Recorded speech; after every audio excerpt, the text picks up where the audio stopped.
Ponemos un tema, la idea es que los sábados a esta hora ponemos un tema.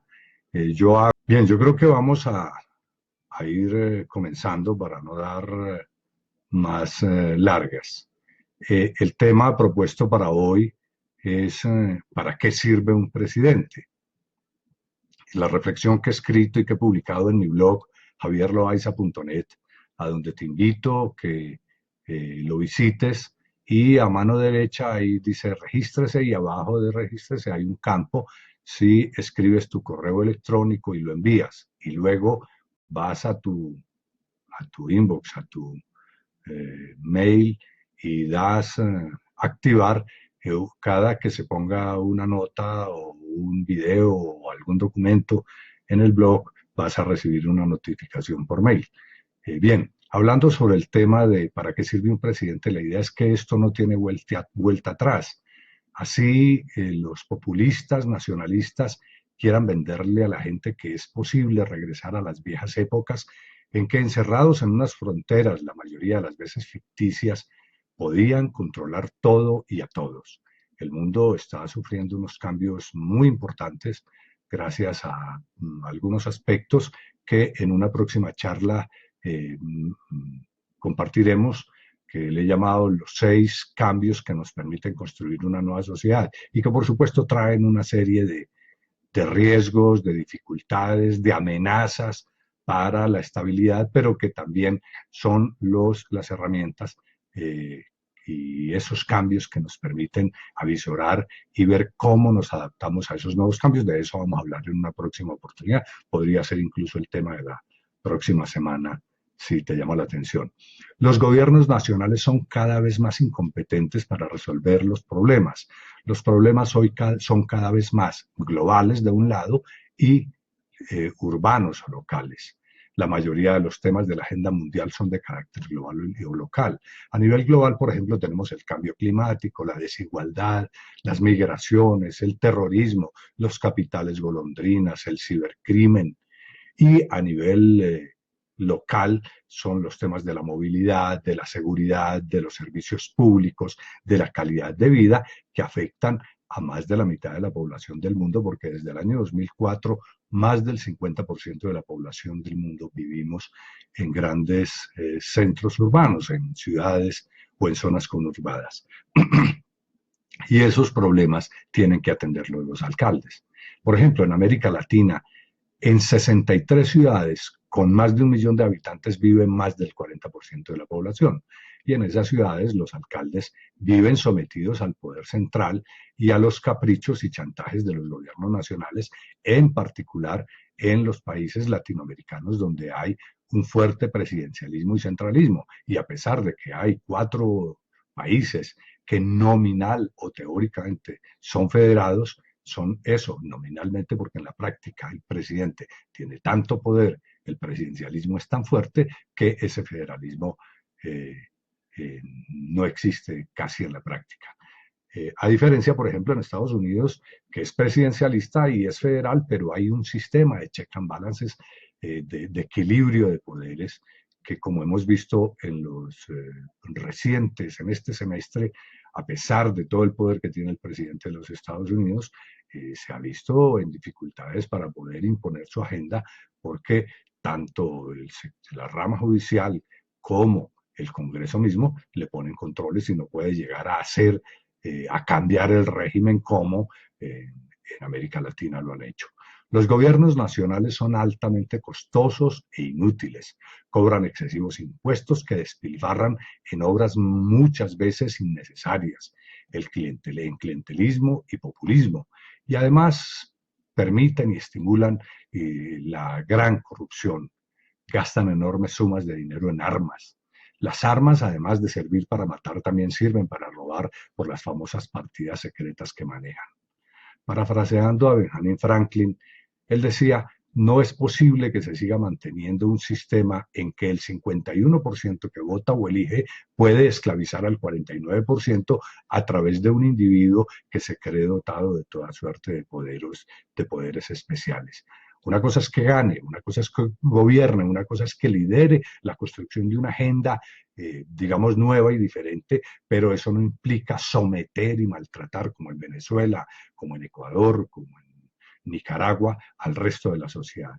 Los presidentes a la cabeza de gobiernos nacionales, especialmente, como decíamos ahora, en los regímenes presidencialistas en América Latina, concentran funciones de jefe de Estado, jefe de gobierno, comandante de las fuerzas militares, director de la economía, jefe de la burocracia y de la inversión pública, determinador del presupuesto de gastos.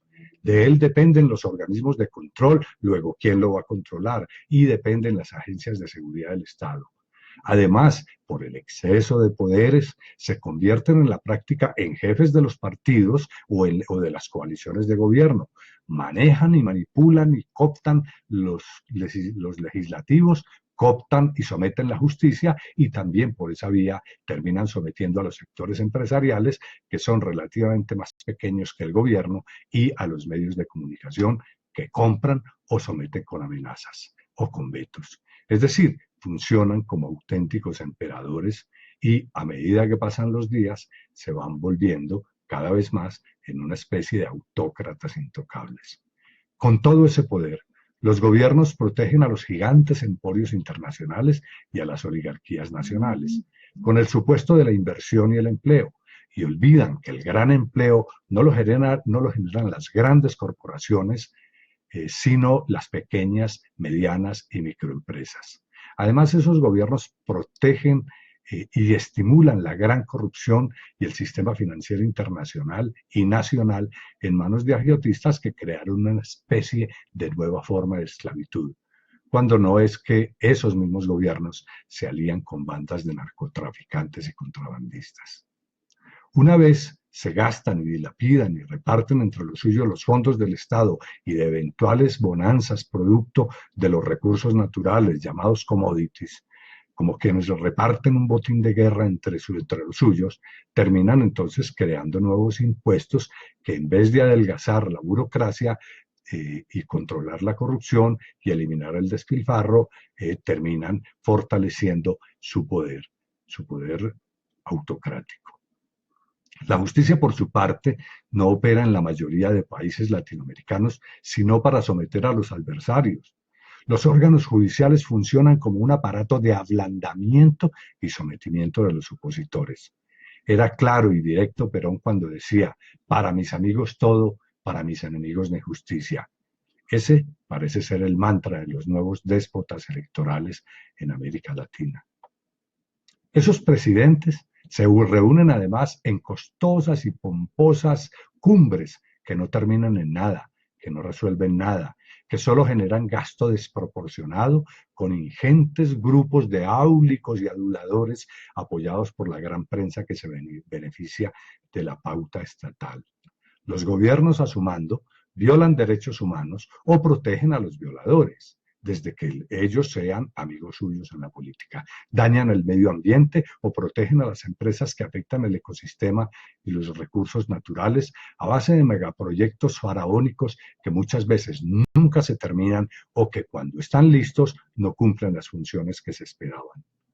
Ya ni siquiera las ideologías en que se amparaban funcionan, las viejas ideologías, aunque en alguna época sirvieron para separar de manera simplista a unos a otros, izquierdas o derechas, se era de izquierda o de derecha, pero por ejemplo el sociólogo alemán Ulrich Beck demuestra lo que llama la pluralización de las izquierdas y las derechas, encontrando 3 o 4 categorías sin combinaciones entre ellas, lo que le termina dando como 12 o 14 categorías ideológicas. Por ejemplo, habla de izquierda neoliberal, que pareciera una contradicción en sí misma.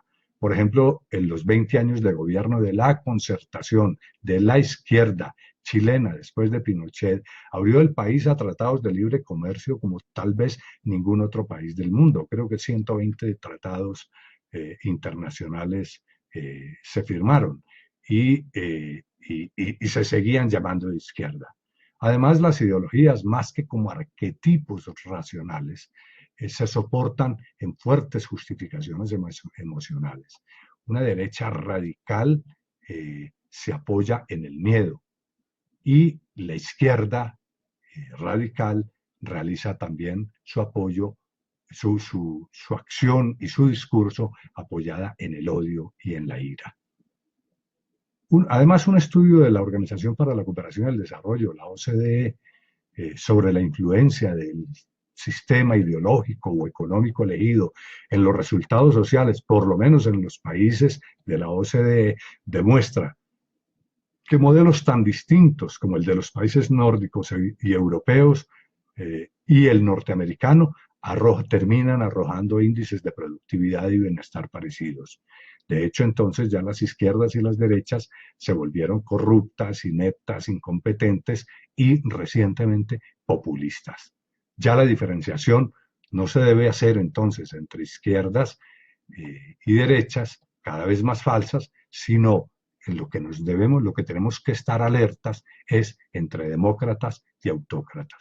Es la pregunta que nos tenemos que hacer en torno a este o a tal tema. ¿Somos demócratas o somos autócratas? Porque los gobernantes están siendo demócratas o autócratas. Así se pongan ropajes de izquierda, de centro o de derecha.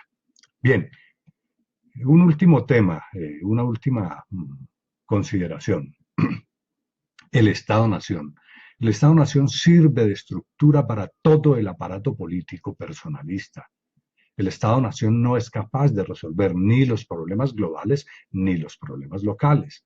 La educación, la sanidad, la cultura, el deporte, la infraestructura social, el transporte urbano, la ecología social, la seguridad ciudadana y el entretenimiento son parte de la vida urbana y son competencia directa de los alcaldes y de los gobiernos regionales, como lo explica muy bien Manuel Castells. Es hora entonces, es la reflexión y es la pregunta, es hora de cambiar el sentido de la relación. No más de arriba a abajo, jerárquico, sometido, cuando un individuo llega a la presidencia que se cree untado y tocado de una especie de gracia divina y que puede decidir sobre todo lo divino y lo humano. Es hora de entrar en lo que ya ha entrado la sociedad. Es hora de entrar en lo público también en un aplanamiento. La sociedad es cada vez más plana en sus relaciones, en todas las áreas, en la educación, en las relaciones interpersonales, en el sector empresarial. Y la política que desde Clístenes, Pericles, Demóstenes y los creadores de la democracia hace 27 siglos, supuestamente se debía haber nivelado, sigue siendo jerárquica, vertical y en muchos casos dinástica. Sigue siendo pues una tarea de 27 siglos que no hemos realizado. Por ello, cuando se pregunta a uno para qué sirve un presidente, implica entonces cuestionarse. Por ejemplo, si sin ese presidente, sin el presidente que tienes en tu país u otro, realmente hubiera cambiado la condición del país o mejor. O si el país hubiera o no podido sobrevivir sin la presencia de ese personaje al frente del gobierno. O siquiera pudiéramos exigir que se cumpla el reclamo de Fernando Savater cuando afirma que un gobernante debería al menos devolvernos el país como lo encontró y no peor. En Suiza, por ejemplo, desde el año 1848, hace más de siglo y medio, no hay un presidente lleno de poderes como estamos acostumbrados en los regímenes presidencialistas. El Ejecutivo suizo está compuesto por 7 miembros, a los que se denomina consejeros federales, y con base en un principio de rotación, cada año uno de ellos asume la presidencia del país, la presidencia del Consejo, y no tiene ninguna preeminencia frente a los otros 6. No puede nombrar en un cargo a nadie en particular, no puede tomar unas decisiones, sino que son decisiones colectivas, salvo representar el país a nivel internacional.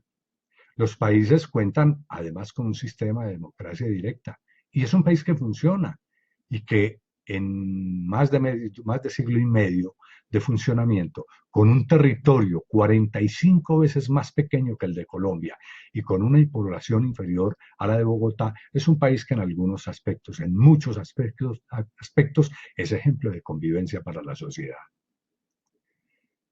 No conviene entonces mantener la vieja fórmula de los presidentes, que como decía Hernando de Soto, el muy célebre economista peruano, escoge cada 5 años en Perú o cada 4 en otros países o cada que se le da la gana al gobernante en otras partes, escoge a su dictador por voto popular.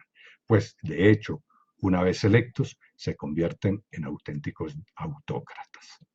No es posible, es la pregunta, pensar que en este nuevo siglo, con base en las nuevas tecnologías, se definan y planteen nuevas formas de gobierno que manden a los presidentes a los libros de historia.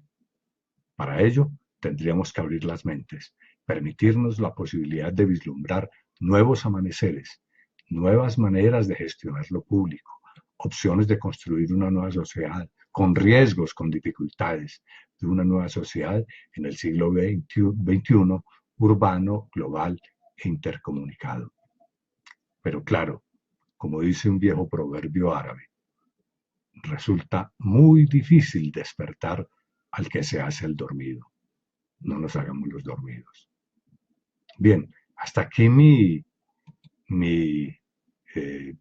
disertación, mi conversación, mi propuesta sobre algunas consideraciones sobre el tema y abrimos pues la conversación para que ustedes, César, Dora, María, un gusto saludarte, David, Juan Fernando, González, Rebeca, que llegaron hace unos minutos, para que expreses tu opinión y conversemos. Por ahora tenemos que hacerlo en que tú puedes escribir aquí en el chat y yo comparto algunas reflexiones o pongo algunas de las de ustedes. Y desde ya los invito a visitar mi blog javierloaiza.net y a la próxima semana que podríamos conversar sobre el tema de los 6 grandes cambios que se están dando en la sociedad y se convierten en una oportunidad para construir una nueva sociedad.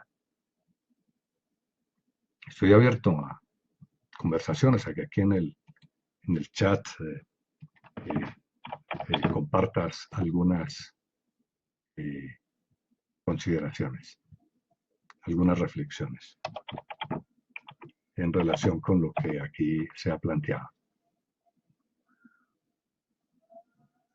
Julián, hola, Cristina desde Buenos Aires, Rosamalia, John Fedora, en la Florida, Pedro López, hola Pedro, un gusto saludarte, Zulay, Osvaldo Montes, Dora María, Hilda Caballero, un gusto Hilda.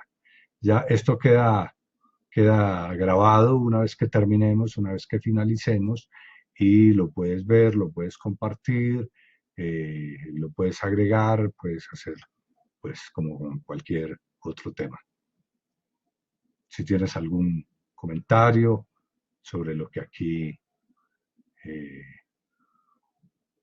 dice Dora María Peñalosa, que la política es lo único que en Colombia no se innova. Dora María, la mala noticia es que no es solo en Colombia, prácticamente en el mundo entero. Estamos en muchas y en serias dificultades.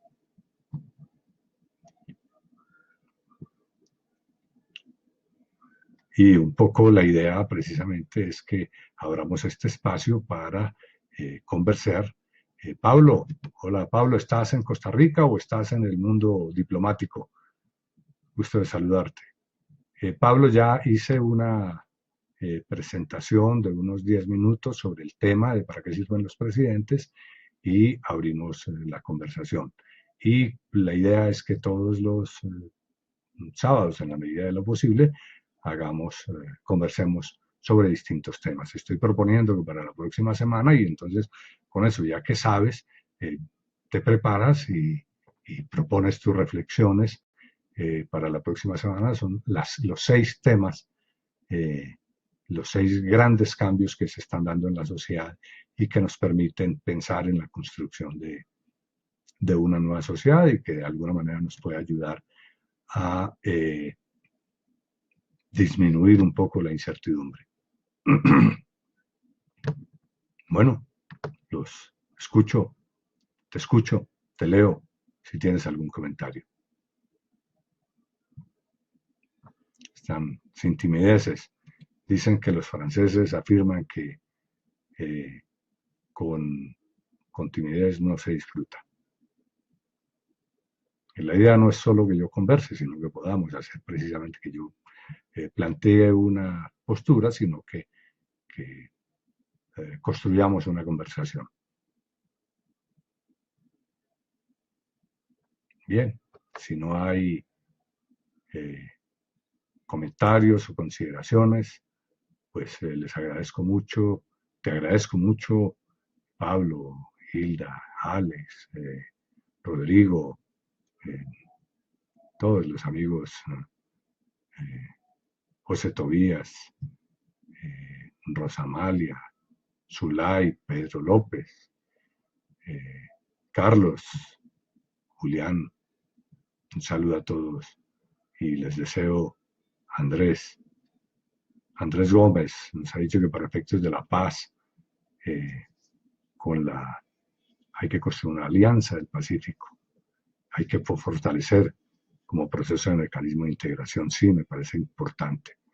Por supuesto, Fernando, gracias por tu salud y gracias por tus mensajes sobre mi salud. Bien, creo que no hay. Sebastián, también un saludo.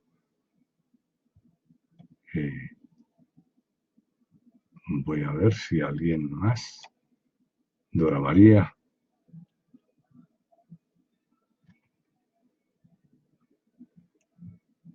En los demás, de algún modo, bueno, el próximo tema que estoy proponiendo para la próxima semana sería la semana, le he llamado 6 cambios para construir una nueva sociedad.